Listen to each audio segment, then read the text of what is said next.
We got some breaking news on day 2 of NFL free agency. The Minnesota Vikings are re-signing long snapper Andrew DePaula. Now, obviously, the Vikings have a big 3 unit of special teams players: Reichard, Ryan Wright, and DePaula, but they lost Ryan Wright yesterday to the New Orleans Saints. The Vikings got to go find a punter, but good news that Andrew DePaula is back.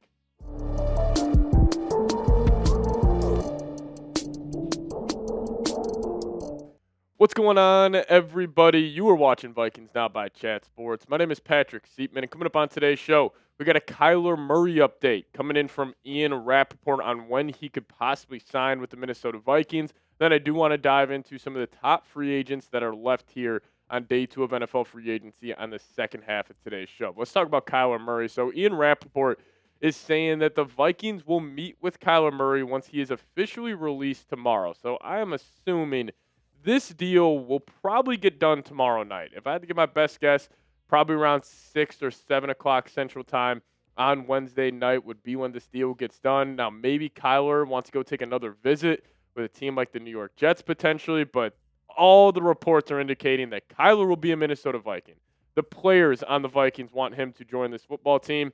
He wants to join this football team, and he just needs to get officially released by the Arizona Cardinals, and I think we will see a deal come to fruition. But if you guys want to let me know your thoughts on Kyler, hop down in the comments section or hit that thumbs up icon. If you guys want the Vikings to sign Kyler Murray, yes, go down there and hit that thumbs up button. But if you guys don't, maybe you guys want the Vikings to go with Geno Smith, Kirk Cousins, one of these other bridge quarterbacks.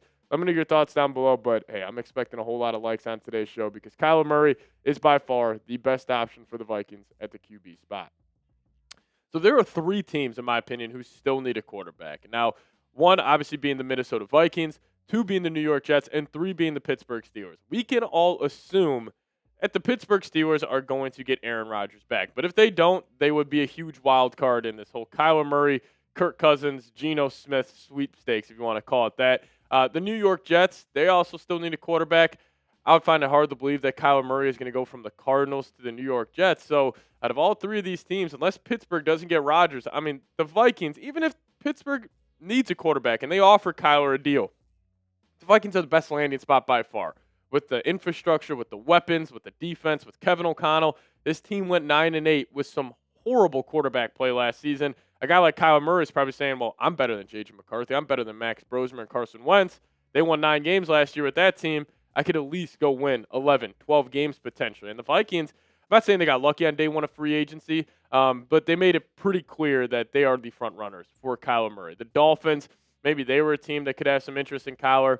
They ended up signing Malik Willis, which I will say that was a pretty good deal for Malik in Miami. I think that was a good marriage on both sides. Obviously, had familiarity with the whole Packers crew going down there to the Dolphins. The Cardinals ended up getting Gardner Minshew, which obviously they weren't going to bring Kyler Murray back, but they seem like they're more than comfortable rolling with Jacoby Brissett and Gardner Minshew for next season. But the other team in the Kyler Murray sweepstakes were the Atlanta Falcons. They decided to go with Tua Tagovailoa, so that's another team checked off, which just the Falcons. I mean, if you would have told them 2 years ago, when they gave Kirk Cousins $100 million guaranteed, and they also drafted Michael Penix 8th overall, that if you would have told that fan base you would be signing Tua Tagovailoa 2 years later, just insane. But let's talk about Kyler. So I think the biggest red flag with Kyler is definitely his injury history because for the last 5 seasons, he has not been healthy. 2025, only played in 5 of 17 games, dealing with a Liz Frank type mid-foot sprain. 2023, he was still rehabbing his ACL injury. 2022, obviously tore his ACL, but also dealt with a hamstring injury. And 2021, he did suffer a grade 2 ankle sprain. Now, I will say, just looking at this list right now, the Liz Frank mid-foot sprain, he also kind of got soft benched for Jacoby Brissett at the second half of the year. And also, 2023 and 2022, that's just a big-time injury. That's the ACL tear. That's going to happen. It's not really like I believe Kyler is an injury-prone quarterback where I think like, oh, Kyler Murray, I would have some doubt on him playing for the Vikings all 17 games next season. I think he'll be able to stay healthy. But that's still definitely the biggest red flag. Now, people also point to Kyler Murray not being able to push the ball down the field. And, yeah, since 2022, he has not been a good down-the-field thrower. But also, I think it's kind of a cherry-pick stat. Like, everybody puts the stat out there. Oh, he's 36 in completion rate. He's 36 in EPA per attempt. He's 36 in yards per attempt since 2022. But also, the 3 years before 2022, 2019 to 2022, he was one of the best in the league on these throws. So I just think it was a Also, the scheme the Cardinals were running were a lot more checkdowns, and when they were taking the chances down the field, they weren't high opportunity plays. So I think that's a little more of a Cardinal stat, honestly, than a Kyler Murray stat. But also in 2024, the last year of him playing a full season, he was awesome. He had the 8th best PFF grade on a clean pocket out of all quarterbacks. He had 21 big-time throws. He had 3 turnover-worthy plays only, and he had a passer rating of 106.5. Like, the talent is still there with Kyler Murray, and that's why I still see some Vikings fans be like, no, dude, we can't go get Kyler. I just don't understand it. We should be feeling blessed. We should be feeling grateful that after last offseason, when you messed up so bad at the quarterback spot, and a guy like Kyler Murray is available, we should be feeling lucky.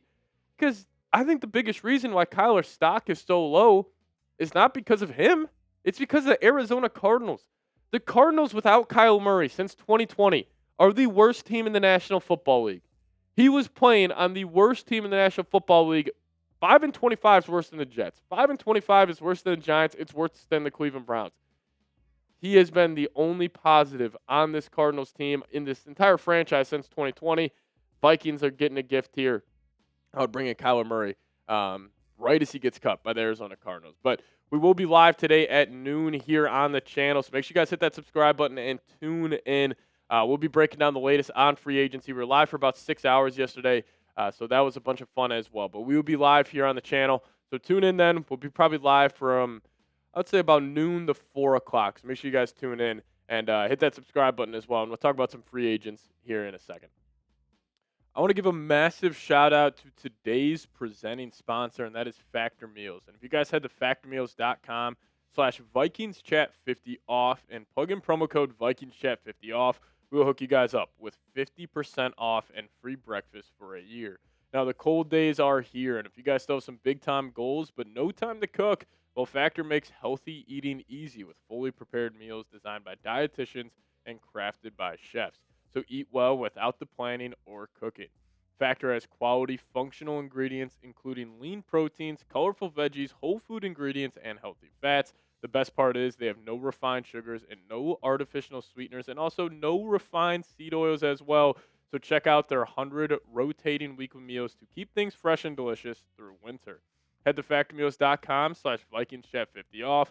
Plug in promo code VikingsChat50 off. Get hooked up with 50% off and free breakfast for a year. Eat like a pro this month with Factor.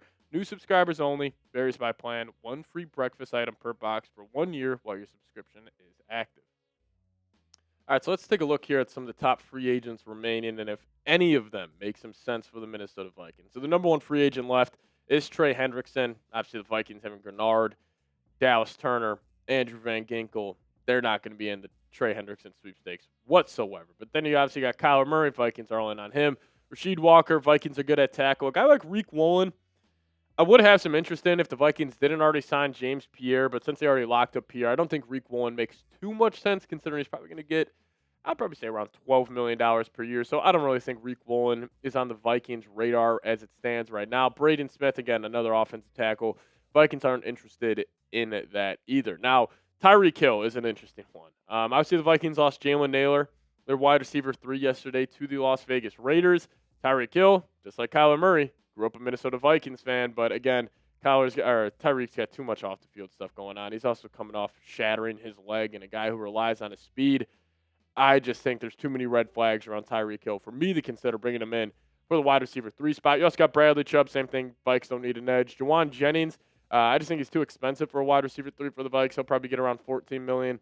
Romeo Doubs, would love to take him from the Green Bay Packers, but he'll probably get around $18 to $20 million. And then Quavon Chason, again, edge, Vikes don't need it. And same thing with Taylor Decker. The Vikings, with edges and tackles being probably the best 2 free agent position groups left, it kind of stinks the Vikings don't need any of those guys. But, hey, Stephon Diggs, I am more open to a Stephon Diggs return than most Vikings fans. I wouldn't think it's like a needle mover by any means. I do think it would be pretty cool. And, like, Diggs in a vacuum as a wide receiver 3 can still separate, still has good hands. I would like that. Nashawn Wright, absolutely not. I think he's going to get overpaid. Joey Bosa, Vikes won't be interested in him. And then Chig Okonkwo. Listen, if they didn't bring back Hawkinson, I would have loved Chig on the Minnesota Vikings on a cheap deal. I think he's got a lot of talent. Always been healthy, too, for the Tennessee Titans. But he's another name out there. And you got Joel Bitonio for the Cleveland Browns. Vikes don't need an offensive guard, or else I would have had some interest there. Jaquan Brisker, maybe the Vikings bring him in. I mean, he was the one talking a lot of noise about Jefferson earlier on this season, so maybe they can squash this beef. He could make some sense. I mean, he's a versatile guy. He can play, pretty much all over the secondary, so he could make some sense. Leo Chanel, I love Leo Chanel. I think he should be higher up on this list. He's a guy that I think will probably get a pretty nice contract of around $7-8 million a year, considering where the linebacker market has gone. I mean, the fact that a guy like Quincy Williams got paid as much as he did, and Leo Chanel, I mean, he should make more than that. He's way better than Quincy. I would like him on the Vikings, but after they brought back Eric Wilson, don't think it's too likely. Jaylinn Hawkins, interesting option at like maybe 2 years, $12 million. Wouldn't hate that. Then you got good old Aaron Rodgers. Nothing needs to be said about Aaron. Kevin Byard at the safety position for the Bears. Good veteran, 32 years old. Take him from the Chicago Bears. I would like him on a 1-year, $5 million deal. Has some interest there. Kirk, same thing as Aaron. Not going to talk about Kirk.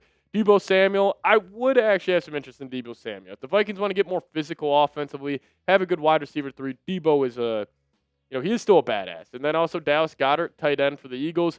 Again, if the Vikings didn't bring back Hawk, would have loved him. Then Logan Hall, would have some interest in Logan Hall if he is within the Vikings' price range at the defensive tackle spot. But you guys let me know. Name a free agent you guys want the Vikings to sign. For me, I think it would be Kevin Byard. I think I would go with the Bears safety. Kevin Byard would be the number 1 guy I want today. But you guys let me know your thoughts down below. And again, hit that subscribe button on your way out. We'll be live here on the channel at noon Central Time. So tune in then. We'll be live for a couple hours chopping it up about NFL free agency. So appreciate all of you guys for tuning in. And as always, let's go Vikes.